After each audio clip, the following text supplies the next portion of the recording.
Hi friends, I am Kausar and you are watching Kausar classes. तो friends, आज की इस वीडियो में हम देखेंगे किस तरीके से आप अपने 12th क्लास के अकाउंट के क्वेश्चन पेपर को सॉल्व करोगे और किस तरीके के क्वेश्चंस आते हैं, चैप्टर्स आपको करने जरूरी हैं, कितनी पढ़ाई आपको करनी पड़ेगी, क्या आपके कुछ क्वेश्चन से ही आपका काम हो जाएगा, आप मतलब अच्छे से इसको पेपर को पास कर पाएंगे। तो आज की इस वीडियो में हम ये सब बातें करेंगे। फ्रेंड्स, आपसे रिक्वेस्ट है कि अगर आप फर्स्ट टाइम मेरे चैनल पर आए तो चैनल को सब्सक्राइब कर सकते हैं। सब्सक्रिप्शन बटन के साइड में बेल आइकन होगा, उसको दबा दीजिए ताकि सब वीडियो की नोटिफिकेशन आपको टाइम पे मिल जाए। फ्रेंड्स, यहाँ पर जो मैं ये क्वेश्चन कराऊंगी वो 2017 का क्वेश्चन है और मोस्ट इंपॉर्टेंट क्वेश्चन है आपका। बाकी फ्रेंड, जो इंपॉर्टेंट चैप्टर्स के अगर इंपॉर्टेंट चैप्टर्स पे मैंने वीडियो बनाई हुई है, उस वीडियो का लिंक आपको डिस्क्रिप्शन में मिल जाएगा। आप वहां से उस वीडियो को देख सकते हैं कौन से आपके इंपॉर्टेंट चैप्टर्स हैं जो आपको करने की जरूरत है। फ्रेंड्स, एक और चीज मैं यहाँ पर क्लियर कर दूं कि अकाउंट हो गया या मैथ हो गया, ये दो ऐसे सब्जेक्ट हैं जिनको सिर्फ खाली कुछ क्वेश्चंस स्टडी करने से या फिर आपके थ्योरी के कुछ क्वेश्चंस रटने से काम नहीं चलता। यहाँ पर प्रैक्टिकल क्वेश्चंस आते हैं। लाइक इस तरीके से आपके 2017 का क्वेश्चन पेपर में आ रखा है, 10 मार्क्स का क्वेश्चन होता है आपका। तो फ्रेंड्स, इस तरीके के क्वेश्चंस आपको करने होते हैं और ये इस तरीके से ऐसे नहीं होते कि आपने सिर्फ खाली कुछ आपने एग्जांपल्स को रट लिया या उससे काम चल जाएगा। फ्रेंड्स, इसका कॉन्सेप्ट आपको समझना बहुत जरूरी होता है।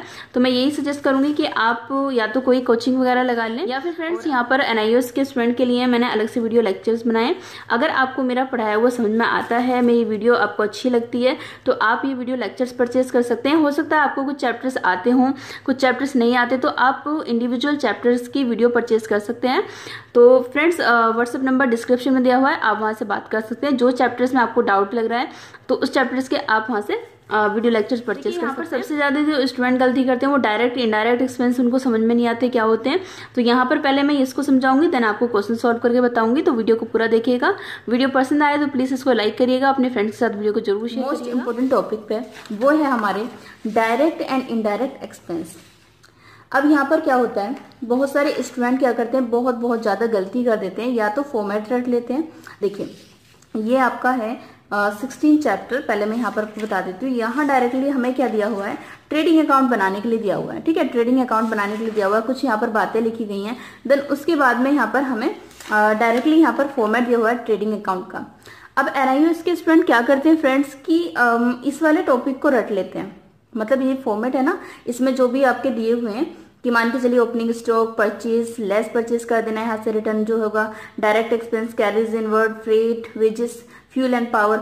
अब जो यहाँ दिए हुए हैं डायरेक्टली एक्सपेंस जो दिए हुए हैं डायरेक्ट एक्सपेंस में, ये सब चीजें हैं। अगर फ्रेंड्स ये आ गए तो बहुत अच्छी बात है, फिर तो बच्चे क्वेश्चन कर लेते हैं। लेकिन अगर एक भी डायरेक्ट एक्सपेंस अलग आ जाए, कोई दूसरी तरीके का आपका एक्सपेंस यहाँ पर आ जाए, मान के चलिए यहाँ पर कोई भी अदर आपका यहाँ पर एक्सपेंस आ जाता है, तो क्या होगा फ्रेंड, यहाँ पर क्या हो जाएगा कि स्टूडेंट घबरा जाते हैं और उनको लगता है कि अब हम इस क्वेश्चन को कैसे करेंगे, और पक्का वो क्वेश्चन में गलती कर आते हैं और 10 मार्क्स का क्वेश्चन भी अपना क्या कर देते हैं, बेकार कर आते हैं। तो हमें वो नहीं करना। अब मैं डायरेक्टली आपको चाहती तो यहाँ से डायरेक्टली क्या करती, इसको बोल देती आप इसको याद कर लो। लेकिन फ्रेंड्स, हमें इसे याद नहीं करना, हमें इसे समझना है। Format of trading account. तो हम यहाँ पर सबसे पहले हमें समझना होगा डायरेक्ट एक्सपेंस कौन से होते हैं और हमारे जो इनडायरेक्ट एक्सपेंस होते हैं वो हमारे आते हैं फ्रेंड्स P&L अकाउंट में। यहाँ पर हमारे डायरेक्ट एक्सपेंस आएंगे, यहाँ हमारे इनडायरेक्ट एक्सपेंस आते हैं। लेकिन उससे पहले हमें ये समझना जरूरी है कि हमारे डायरेक्ट एक्सपेंस कौन से होते हैं और इनडायरेक्ट एक्सपेंस कौन से होते हैं। फ्रेंड्स, इसको इसके उससे समझेंगे। देखिए,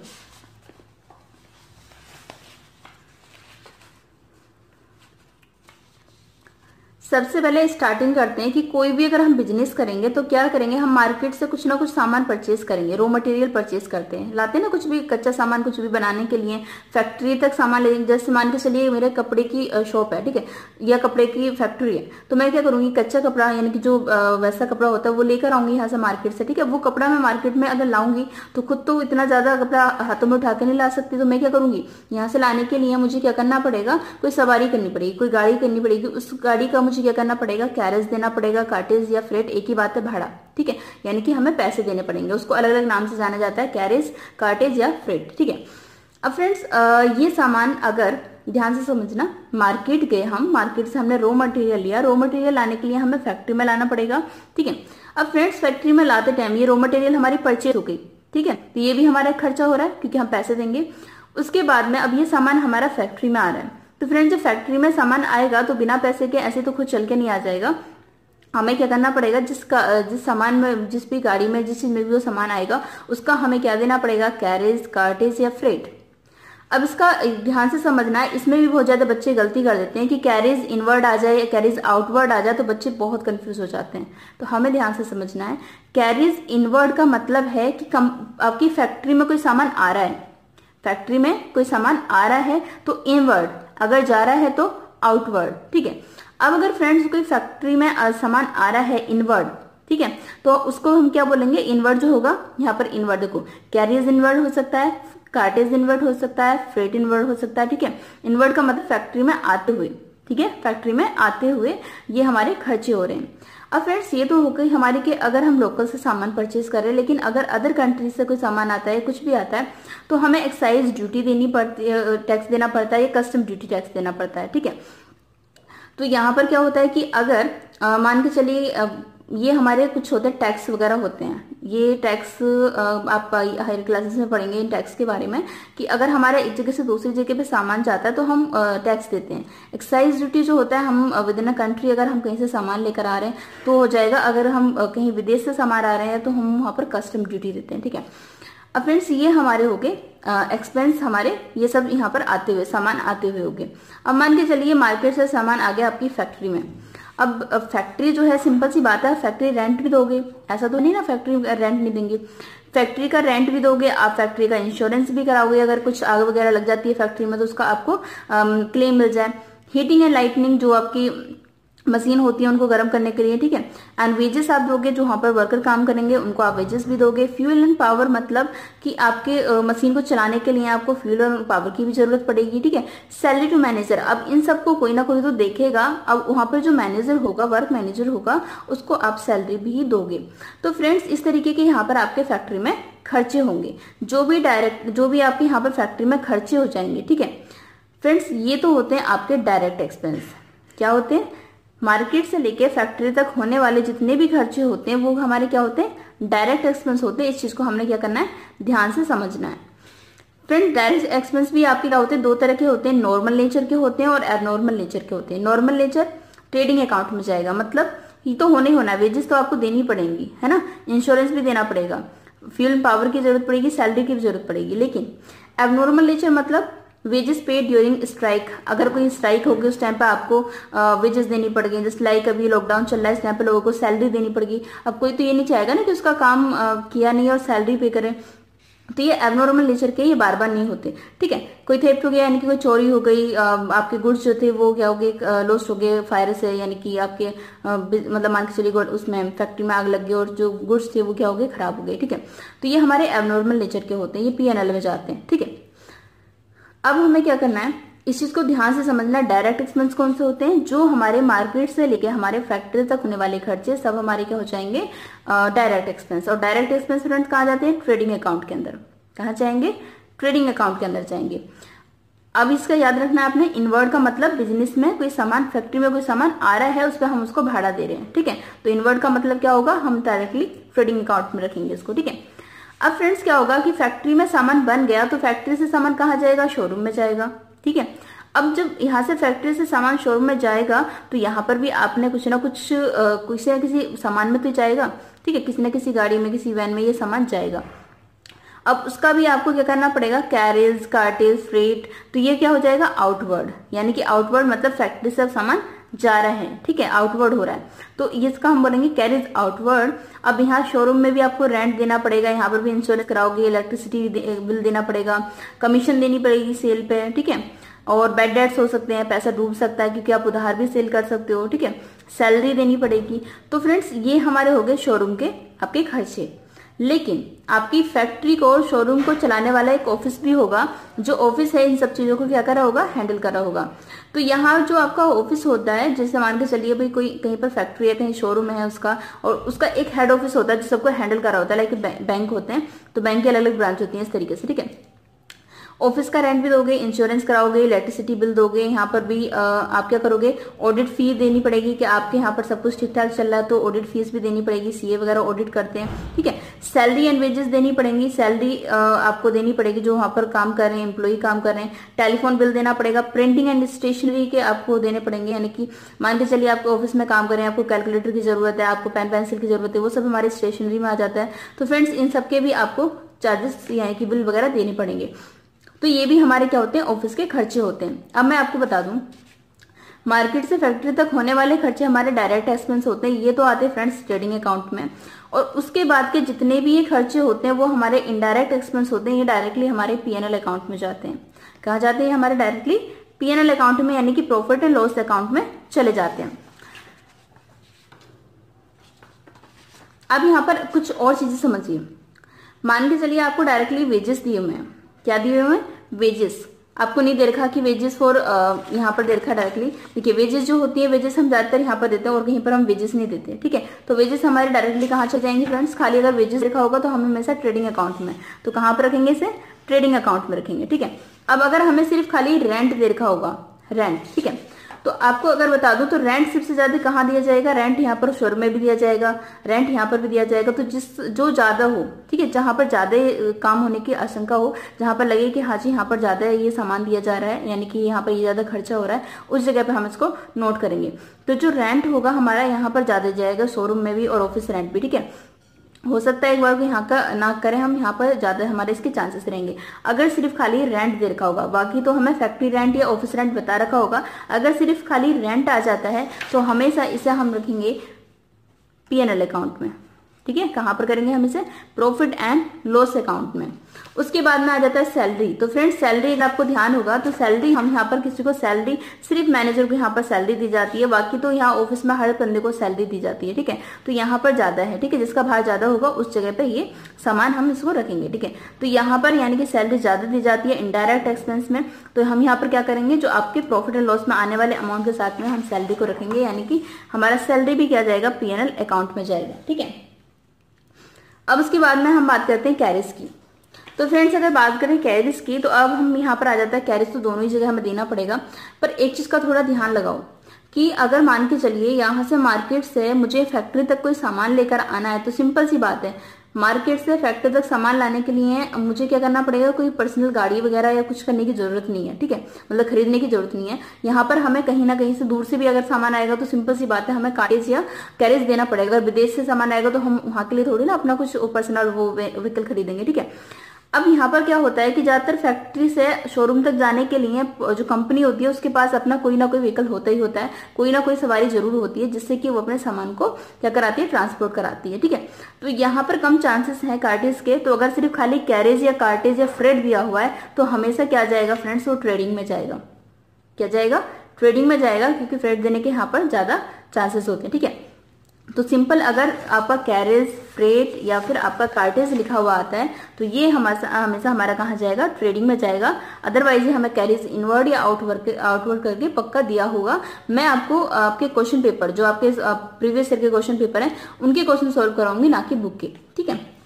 फ्रेंड्स अब बात करते हैं प्रिंटिंग एंड स्टेशनरी। तो आप खुद ही लगा सकते हैं, प्रिंटिंग एंड स्टेशनरी जो होता है वो हमारे फैक्ट्री में कोई काम का नहीं होता, वहां हमें पेंसिल की जरूरत नहीं पड़ती, कैलकुलेटर की जरूरत नहीं पड़ती। कहाँ पर ज्यादा पड़ती है, ऑफिस में पड़ती है, ठीक है।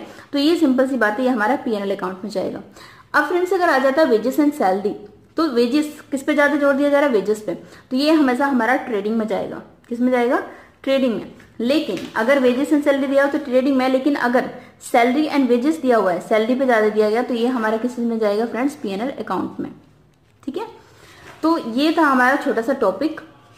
इसको अगर आपने समझ लिया तो आप आसानी से बाकी के क्वेश्चंस कर पाओगे। फ्रेंड्स जो ट्रायल बैलेंस होती है उसमें जो हमारे एसेट्स होते हैं, लायबिलिटी होती है, कैपिटल होते हैं, ये हमारे बैलेंस शीट में जाते हैं। और आपके रिवेन्यू एंड एक्सपेंस कहाँ जाते हैं, आपके पीएनएल अकाउंट और ट्रेडिंग अकाउंट में जाते हैं। तो इस चीज को भी हमें ध्यान से समझना होगा। चलिए हम हमारे नेक्स्ट क्वेश्चन देख लेते हैं। 17 का क्वेश्चन पेपर है, यहाँ पर ये मैंने ऑलरेडी सॉल्व किया हुआ है, तो आप यहाँ पर मैं इसे वैसे बता देती हूँ डायरेक्टली।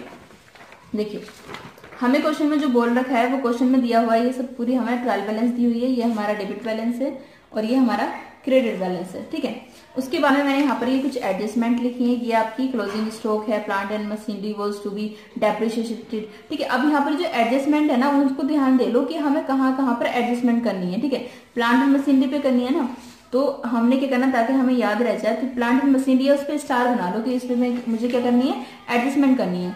सैलरी आउटस्टैंडिंग है, मतलब सैलरी वाले में और रेंट वाले में क्या करनी है, एडजस्टमेंट करनी है। तो अब हम यहाँ जाते हैं आपके सैलरी वाले में। तो फ्रेंड्स सैलरी हमारी ये होगी, सैलरी वाले में भी एडजस्टमेंट करनी है और हमें करनी है रेंट में भी एडजस्टमेंट करनी है। चलिए, बैंक लोन यहाँ पर यानी कि बैंक लोन के बारे में दिया गया है, तो सिंपल सी बात है, हमें क्या करना है यहाँ पर बैंक लोन में भी हमें क्या करनी है, एडजस्टमेंट करनी है। अब यहाँ पे देख लेते हैं बैंक लोन दिया हुआ और इंटरेस्ट ऑन लोन। ठीक है, तो हमें इंटरेस्ट ऑन लोन के साथ में से देखना पड़ेगा बैंक लोन में भी। ठीक है, प्रोविजन हमें बनाना पड़ेगा, तो प्रोविजन हमें बनाना पड़ेगा किस पे, डेटर पे। ठीक है, अब हम देख लेते हैं हमारे सैलरी डेटर्स यहाँ पर है, तो ये एडजस्टमेंट मुझे यहाँ पर करनी है, इस चीज को मैंने लिख लिया। अब इसके बाद में फ्रेंड्स इस क्वेश्चन को देख के आप देख सकते हो कितना इजी क्वेश्चन आया है। ये 2017 का क्वेश्चन पेपर में। एक चीज मैंने स्टार्टिंग में बताई थी, ट्रायल बैलेंस में जो भी आपके एसेट्स होते हैं, लायबिलिटीज होती हैं, वो डायरेक्टली बैलेंस शीट में जाते हैं। उसका P&L अकाउंट से और ट्रेडिंग अकाउंट से कोई लेना देना नहीं है। उसके बाद में जो आपके एक्सपेंस होते हैं और आपके रेवेन्यू होते हैं वो आपके ट्रेडिंग एंड P&L में जाते हैं। ठीक है, देखिए जो कैपिटल है, कैपिटल हमारा क्या है, एक हमारी लायबिलिटी है, ये हमारे कहाँ पर जाएगी, जो लायबिलिटी है फ्रेंड्स वो कहाँ पर जाएगी, वो जाएगी बैलेंस शीट में। तो लायबिलिटी कितने की है, 90,000 की। मैंने 90,000 यहाँ पर लिख ली। ये फॉर्मेट आपको बनाना है, याद रखना फॉर्मेट जब बनाओगे तो स्टार्टिंग में पहले क्लोजिंग नहीं करनी है, ऐसे इस तरीके से पूरा बना लेना साइडों से, लेकिन क्लोज मत करना। ठीक है, ताकि अगर एंट्री कुछ एडजस्टमेंट रह जाए तो उसको आप कवर अप कर पाओ। अब फ्रेंड्स उसके बाद में स्टॉक, तो स्टॉक कहाँ पर जाता है, हमें पता है ट्रेडिंग अकाउंट में जाता है। ये हमारा ओपनिंग स्टॉक है क्योंकि ये 1 अप्रैल का है। ठीक है, ये आ गया। परचेज कितने की फ्रेंड्स, 80,000 की, तो मैंने यहाँ पर लिख दी 80,000 की परचेज। अब क्या यहाँ पर कहीं पर भी हमें परचेज रिटर्न या फिर रिटर्न आउटवर्ड दिया है, नहीं, हमें यहाँ पर कहीं पर भी रिटर्न आउटवर्ड या परचेज रिटर्न नहीं दिया, तो हम यहाँ पर क्या लिख देंगे, डायरेक्टली परचेज लिख देंगे। उसके बाद में कस्टम ड्यूटी, देखिए कस्टम ड्यूटी हमने देखा था कि ये हमारा क्या होता है, एक तरीके का टैक्स होता है। जो हम सामान परचेज करते हैं, रॉ मटेरियल कहीं से मंगाते हैं अदर कंट्री से, तो उस पर हमें ये टैक्स देना पड़ता है। 6,400 का है, ये हमने यहाँ पर लिख दिया। उसके बाद में फ्रेट इनवर्ड, फ्रेट इनवर्ड मतलब आप वो सामान मंगा रहे हो कहीं मार्केट से अपने फैक्ट्री में, तो उसमें आप उसको भाड़ा दे रहे हो, यानी कि पैसा दे रहे हो। ठीक है, तो जो किराया आप दे रहे हो, जो भी आपका फ्रेट है वो कितने का है, 3,600 का, वो हमने यहाँ पर लिख दिया। उसके बाद में वेजेस, अब वेजेस कितने की हैं, वेजेस हैं 14,000 की। तो वेजेस पे कोई भी यहाँ पर एडजस्टमेंट नहीं दी है, यहाँ पर कोई गिवन नहीं है कि आउटस्टैंडिंग वेजेस है, नहीं है, तो हम डायरेक्टली वेजेस कितने की, 14,000 की यहाँ पर लिख देंगे। देन उसके बाद में सेल आ जाती है, सेल कितने की है, 1,65,000 की, डायरेक्टली लिख दी। उसके बाद में लास्ट में हमें यहाँ पर कुछ नहीं है, हमें यहाँ ध्यान रखना है क्लोजिंग स्टॉक यहाँ आता है, तो क्लोजिंग स्टॉक कितने का है, 45,000 का है। मैंने यहाँ पर ये 45,000 का लिख दिया।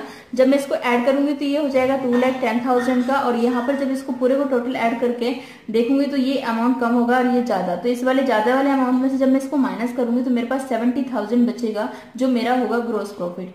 अगर मान के चलिए ये साइड ज्यादा बड़ी होती और ये कम होती, तो हम इसमें से इसको माइनस करते तो यहाँ लॉस आता। ठीक है, और लॉस होता तो यहाँ पर आता, और अगर प्रॉफिट है तो इस साइड आ जाएगा। तो प्रॉफिट आ गया मेरा यहाँ पर 70,000 का। अब उसके बाद में बाकी क्या बचा, तो फ्रेंड्स हमने यहाँ पर कस्टम ड्यूटी ले लिया, सेल ले ली, परचेज ले ली, स्टॉक ले लिया। ठीक है, कैपिटल भी हमने उसमें लिख दी जाके, फ्रेट इनवर्ड हो गया, वेजेस हमने ले ली। उसके बाद में हमारा जो बच रहा है वो देखिए, बाकी यहाँ पर हमारे पास बाकी का देख लेते हैं हमारे पास क्या क्या बचा। अब यहाँ पर आ जाते हैं सैलरी पर। तो फ्रेंड्स सैलरी हमारा क्या है, एक इनडायरेक्ट एक्सपेंस है। सैलरी कितने की, 22,000 की है, लेकिन सैलरी पे हमने देख लिया एडजस्टमेंट है, तो हमें देखना है एडजस्टमेंट क्या है। सैलरी आउटस्टैंडिंग भी है कितने से, 12,400 से, तो आउटस्टैंडिंग सैलरी को हमेशा प्लस करते हैं। अब हमने इसको प्लस कर दिया, कितना हो जाएगा, 24,400। उसके बाद में फ्रेंड्स अब आ जाते हैं हम इंश्योरेंस पे। तो इंश्योरेंस पे कोई एडजस्टमेंट नहीं है, तो इंश्योरेंस डायरेक्टली हमारा इनडायरेक्ट एक्सपेंस से यहाँ पर लिख दिया। उसके बाद में हमें बेड डेट्स देखे, यानी कि पैसा डूब गया, तो फ्रेंड्स बेड डेट्स को यहाँ पर लिख देंगे 2,000। देन उसके बाद में हमें बता रखा है कि रिजर्व फॉर बेड डेट्स, यानी कि रिजर्व बना के रखा हुआ था। पिछले साल हमने ये रिजर्व बना लिया था कि अगले साल हमारे 3,000 रुपए डूबेंगे। ठीक है, लेकिन 3,000 तो नहीं, लेकिन यहाँ 2,000 रुपए हमारे क्या हो गए, बेड डेट्स हो गए, पैसे डूब गए। ठीक है, तो अब हम यहाँ क्या करेंगे, पहले जो बेड डेट्स हो गया उसको यहाँ पर लिख दिया हमने, लेकिन अब हम क्या बनाएंगे, न्यू प्रोविजन बनाएंगे और उसमें ऐड कर देंगे। टोटल बेड डेट्स हम यहाँ पर करेंगे। ठीक है, तो new provision for doubtful debt. अब जो डेटर हैं, डेटर कितने के, 40,000 के। 40,000 पे जब हम 5% का बेड रेट्स बनाएंगे तो कितना आएगा हमारा, वो आएगा 2,000। ठीक है, 40,000 पे 5% कितना आएगा, 2,000। तो हमारा टोटल मिला के बेड रेट्स कितना हो गया इस साल का, 4,000। ठीक है, 4,000 हो गया। अब उसके बाद में हमने प्रोविजन कितने का बना रखा था, 3,000 का। ठीक है, तो हम 3,000 इसमें से लेस कर देंगे, जो हमारे प्रॉफिट का ये पार्ट था, तो इसको हमने इसमें से माइनस कर दिया। अब इस साल हमें कितना हमारा खर्चा होगा, 1,000 रुपए। ठीक है, 1,000 रुपए हमने खर्च दिखाना है। ठीक है, इस साल का खर्चा कितना हुआ, 1,000 रुपए होगा। अब उसके बाद में हमारा हो गया बैंक लोन। तो फ्रेंड बैंक लोन जो है वो हमारी लायबिलिटी है, और बैंक लोन कहाँ पर जाएगा, बैंक लोन 40,000 का है, वो डायरेक्टली उठा के यहाँ पर रख देंगे। ठीक है, चलिए उसके बाद में हमारे पास है इंटरेस्ट ऑन लोन। अब इंटरेस्ट ऑन लोन यानी कि जो लोन है हमारा, उस पर इंटरेस्ट जा रहा है कितने का, 2,000 का। तो मैंने लिख दिया इंटरेस्ट ऑन लोन 2,000 रुपीज। अब मुझे एक चीज यहाँ पर देखनी है, जब यहाँ एडजस्टमेंट दे रखी होती है तो मुझे थोड़ा ध्यान लगाना होता है कि एडजस्टमेंट क्यों दी हुई है। ठीक है, अब देखिए यहाँ पर क्या बताया गया कि bank loan was taken on 1 अप्रैल 2016 यानी कि 1 अप्रैल को बैंक लोन लिया था 10% पर एनम के उससे। तो अब बैंक लोन कितने का था, 40,000 का। अब फ्रेंड्स 40,000 पे अगर मैं एक साल के लिए इस पे मैं इंटरेस्ट निकालूंगी तो ये आएगा 4,000। लेकिन इस साल हम कितना खर्चा दिखा रहे हैं, कितना इंटरेस्ट दे रहे हैं, इंटरेस्ट ऑन लोन कितना दे रहे हैं, 2,000 रुपीज हमने दे दिए। तो इसका मतलब 2,000 रुपीज अभी हमने जब पे कर दिए तो हमारे पास कितने बचे, 2,000 रुपीज बचे। तो ये 2,000 रुपीज भी तो हमने देने होंगे ना, क्योंकि एक साल का कितना आ रहा है हमारा इंटरेस्ट, 4,000। तो यानी कि हम यहाँ पर क्या करेंगे, 4,000 इंटरेस्ट में से 2,000 तो हम यहाँ पर हमारा खर्चा हो गया, हमने दिखा दिया। ठीक है, लेकिन यहाँ पर ऐड कर लेंगे आउटस्टैंडिंग, सॉरी यहाँ पर आएंगे हम आउटस्टैंडिंग रेंट नहीं होगा, ये होगा आउटस्टैंडिंग हमारा इंटरेस्ट। ठीक है, आउटस्टैंडिंग इंटरेस्ट होगा, कितना होगा, 2,000 रुपीज। ठीक है, तो टोटल मिला के कितना हो गया, 4,000 रुपीज का इस साल का हमारा खर्चा था। क्योंकि ये हमारा क्या मैचिंग कॉन्सेप्ट कहता है कि हमें खर्चे और हमारी जो इनकम है साथ वो करनी चाहिए, मैचिंग होनी चाहिए। ठीक है, तो यहाँ पर इस साल का खर्चा हम इसी साल दिखाएंगे, ऐड करके लिख देंगे आउटस्टैंडिंग इंटरेस्ट है, मतलब अभी ये इंटरेस्ट हमें देना है, नेक्स्ट ईयर देंगे, पेमेंट करेंगे, लेकिन अभी हमारा इस साल का खर्चा है। ठीक है, तो टोटल कितना हो गया, 4,000 हो गया। अब उसके बाद में depreciation on plant and machinery. तो देखिए depreciation on plant and machinery कितने का, 60,000 का है। डेप्रिसिएशन इस पे कितने का लगाना है हमने, 10% का। तो फ्रेंड ये 10% लगाएंगे, इसका कितना आ जाएगा, 6,000 आ जाएगा डेप्रिसिएशन। ऑफिस रेंट कितने का हमारा, देखिए ऑफिस रेंट है 15,000 ऑफिस रेंट हो गया। अब इसमें हम ऐड कर देंगे आउटस्टैंडिंग रेंट, क्योंकि इस वाले में भी हमारी एडजस्टमेंट है। तो यहाँ पर हमें दे रखा है आउटस्टैंडिंग रेंट कितने का है, 2,000 का। आउटस्टैंडिंग रेंट हम यहाँ पर ऐड कर देंगे, रेंट कितने का आ जाएगा, 17,000 का। अब टोटल जब इसे देखेंगे 70,000 और इसको जब ऐड करेंगे टोटल तो 70,000 से कम होगा, तो इसलिए हम क्या करेंगे 70,000 में से इसे लेस करेंगे, तो हमारे पास जो डिफरेंस आएगा वो आएगा 12,600, जो कि हमारा क्या होगा फ्रेंड, ये हमारा होगा नेट प्रॉफिट। और जो नेट प्रॉफिट होता है वो ओनर की कैपिटल में जाके ऐड हो जाता है, क्योंकि ये ओनर का होता है। ठीक है, अब यहां तक हमने कर लिया। अब यहाँ से डायरेक्टली हमारे पास से क्या जाएगा, 12,600 जो है वो आपका जाएगा यहाँ पर, इसमें ऐड हो जाएगा। और उसके साथ साथ याद रखना जो आउटस्टैंडिंग और प्रीपेड जो भी होते हैं वो हमारे बैलेंस शीट में जाते हैं। ठीक है, तो आउटस्टैंडिंग यहाँ पर क्या किया है, आउटस्टैंडिंग हमारा है इंटरेस्ट है और आपका आउटस्टैंडिंग रेंट है। ठीक है, तो यहाँ पर हम लिख देते हैं आउटस्टैंडिंग सैलरी भी है। ठीक है, आउटस्टैंडिंग सैलरी भी है, तो यहाँ पर हम आउटस्टैंडिंग लिख के सैलरी 2,400 की है, रेंट 2,000 का है, इंटरेस्ट 2,000, टोटल मिला के कितना आउटस्टैंडिंग है, 6,400। प्रीपेड यहाँ पर इंश्योरेंस वगैरह है, यहाँ पर कोई प्रीपेड देख लेते हैं। यहाँ पर कहीं पर भी हमें प्रीपेड नहीं दिया हुआ, अगर यहाँ पर कहीं पर प्रीपेड हमारा इंश्योरेंस या कुछ भी प्रीपेड होता तो प्रीपेड हमेशा यहाँ पर आता बैलेंस शीट के एसेट साइड। अब यहाँ पर हमने कैश लिख दिया था, क्लोजिंग स्टॉक 45,000 आएगा, डेटर्स 40,000 के थे, उसमें से लेस करेंगे न्यू वाला प्रोविजन। याद रखना न्यू प्रोविजन को ही हमेशा हम क्या करेंगे, लेस करेंगे, जो हमारा न्यू प्रोविजन होगा। ठीक है, अगर वो एडजस्टमेंट में यहाँ पर कोई हमारा आ जाता है बैड डेट्स, ठीक है, तब हम उसको भी माइनस करेंगे। लेकिन अगर वो ट्रायल बैलेंस के अंदर वाला जो ये बैड डेट्स है उसको सिर्फ एक बार उसको माइनस नहीं करते हम इसमें बैलेंस शीट में से। ठीक है, बैलेंस शीट में से सिर्फ न्यू वाले प्रोविजन को माइनस किया जाता है। अब उसके बाद में प्लांट एंड मशीनरी 60,000 की थी, उस पर से डेप्रिसिएशन हटा दिया, कितने का, 6,000 का। अब आप जब इसे टोटल करोगे तो यहाँ पर भी 1,91,000 का आएगा, और यहाँ पर भी 1,91,000 का आएगा। तो यानी कि ये बैलेंस शीट क्या कर गई फ्रेंड्स, टैली कर गई। और ये आपका 2017 का क्वेश्चन पेपर है। आप खुद क्वेश्चन पेपर देखिएगा और खुद देखिएगा किस तरीके से इस क्वेश्चन को करना है। ठीक है, एक बार इस कॉन्सेप्ट को अच्छे से समझ लेना, इतना ईजी पेपर होता है। और फ्रेंड्स ये क्वेश्चन कितने का आता है, 10 मार्क्स का। अब आप सोच लीजिए 10 मार्क्स इतने ज्यादा होते हैं ना, तो आप इसको आराम से इस क्वेश्चन को कर सकते हो।